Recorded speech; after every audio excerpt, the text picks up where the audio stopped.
Nights at Freddy's is a game developed by Scott "The Waz" Cawthon. It is single-handedly responsible for my fear of Chuck E. Cheese. It is also responsible for my entire childhood and fun memories of Freddy Fazbear mauling me in my sleep. If you enjoyed these games as much as I did, strap in, order some pizza, check those cams, and get ready for our technically correct review of the games that turned me from a femboy into a femme man. This is Five Nights at Freddy's.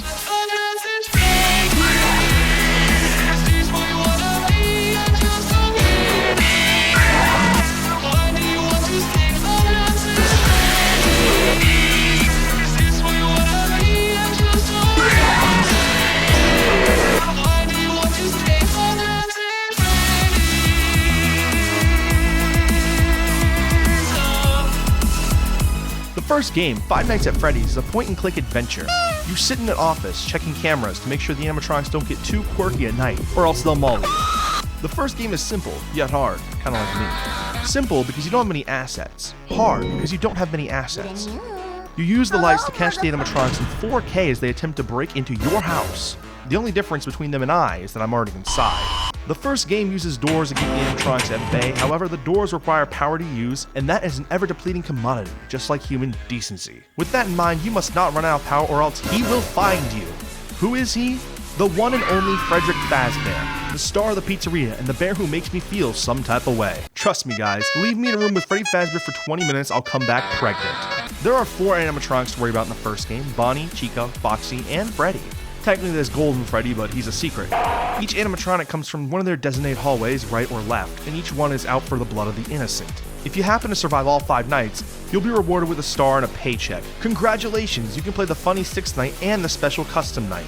By beating the weed mode on the custom night and night 6, you're rewarded with 2 more stars. The gameplay is simple, but the atmosphere and visual storytelling makes up for the lack of gameplay. Fearing for your life as the clock slowly ticks over to 6 AM will always be a rush that even ejaculation can't beat.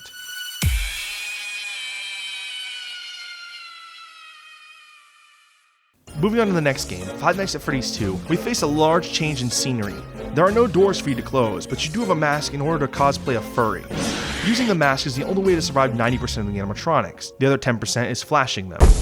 Arr, fucking God! In this game, you must wind a music box and survive 5 more nights at Freddy's. The gameplay becomes harder as there are more animatronics, more tasks, and more bullshit. Seriously, fuck this stupid little bastard. I want nothing more than to crack open his fucking skull. Balloon Boy, more like stupid little shit, fuck you. Anyway, Friday Night 5-2 is a stressful game, one that makes me want to slam my balls into a waffle iron and scream at the demonetization voice at the top of my lungs. But if you're good at multitasking, you'll be fine. Just don't forget about the music box or you will be doomed. Freddy Fuckwits III is the 3rd installment in the Freddy Fazball cinematic universe, and involves Springtrap, the serial killer loved and looted by way too many people. It's actually a problem, please stop, this is really weird. What the fuck? Springtrap is the only animatronic that can kill you, assisted by the shadow demons from my nightmares, including Balloon Fucker. God damn it! The shadow demons will appear in different cameras or in your office and will make certain pieces of machinery go offline. In this thrilling installment, there are no doors, there are only vents where Springtrap can become the sussy imposer, and a doorway which Springtrap will seductively stare at you until you die. This building was also built in China because it fucking breaks down every 5 seconds, so have fun repairing shit or you'll die. There's also secret minigames to play throughout the nights in order to unlock a special ending, but that's a lot of work. I mean, you have to type on a brick wall? What? FNaF 4 is a totally different take on the FNaF franchise, because instead of being in an office, you're in a house. Specifically your house, and I'm coming to find you. In this game, you need to survive until 6 AM while the most tame sleep paralysis demons come to kill you. These creatures are fucking scary, and I applaud Scott for making these games creepy again. You have a flashlight, however, flashing the nightmares too close to the door will result in an oopsie daisy. So listen for breathing, then close the door on the face of that fucker. What's the Wi-Fi password? Survive 5 more evenings with Freddy and you will win. You might be wondering what the prize is. Well, it's a free lobotomy.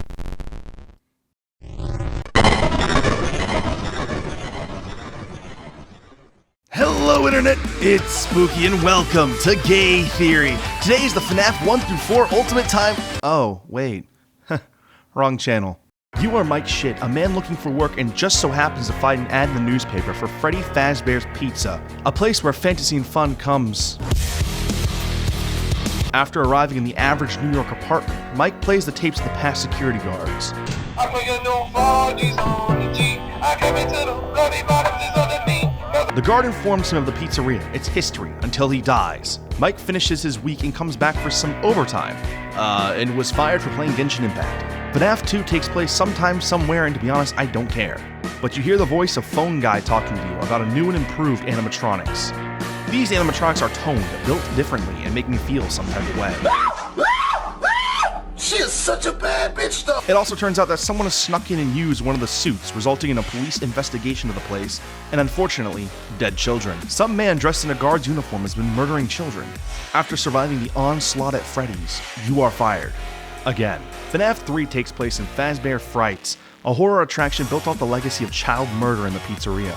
You see, tales tell of a golden bunny who would lead kids into the back rooms and murder them. Just like my victims, the bodies were never found. It also turns out that the bunny suit was used as a costume, allowing for an animatronic to be pushed aside and a person to wear the suit. Unfortunately, an OSHA violation happened, and William Afton, the murderer of all the children, is stuck in the very suit that he used to kill the kids. Trapped for 30 years, he reemerges in Fazball's Fright as Springtrap, a decayed corpse who reeks of League of Legends.